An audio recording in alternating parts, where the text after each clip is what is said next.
అపరిచితుడు ఈ వంటి black బస్టర్ను miss చేసుకున్న స్టార్ హీరో చెయ్యకపోవడమే మంచిదైందా?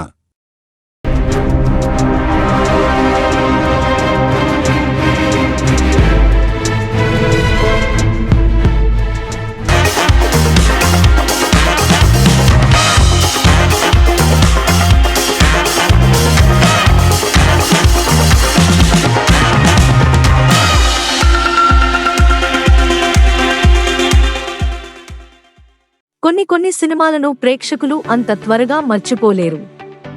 ఈ లిస్ట్లో అపరిచితుడు కూడా ఒకటి.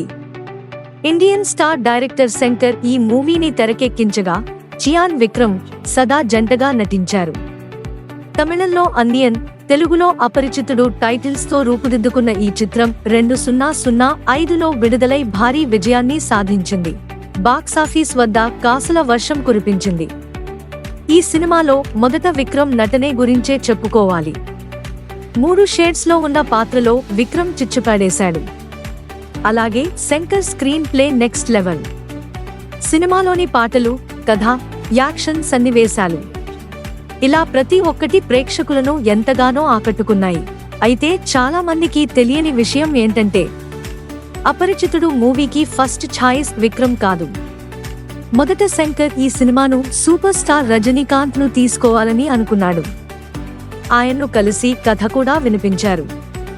కానీ రజనీకాంత్ నో చెప్పారు. దాంతో శంకర్ వెంటనే విక్రమ్ ను ఒప్పించాడు. అలాగే హీరోయిన్ గా మొదట ఐశ్వర్యరాయ్ను అనుకున్నా. ఆమె బాలీవుడ్ లో బిజీగా ఉంది. ఆ తర్వాత సిమ్రాన్ ను సంప్రదిస్తే అప్పుడే పెళ్లి కుదరడంతో రిజెక్ట్ చేసింది. చివరిగా శంకర్ సదను ఎంపిక చేశారు. అలా విక్రమ్ సద కాంబోలో వచ్చిన అపరిచితుడు బ్లాక్ బస్టర్ హిట్ గా నిలిచింది. ఏదేమైనప్పటికీ ఈ మూవీ స్టోరీ రజనీకాంత్ కు సూట్ అవ్వదు. అందుకే ఆయన రిజెక్ట్ చేసి మంచి పనే చేశారు.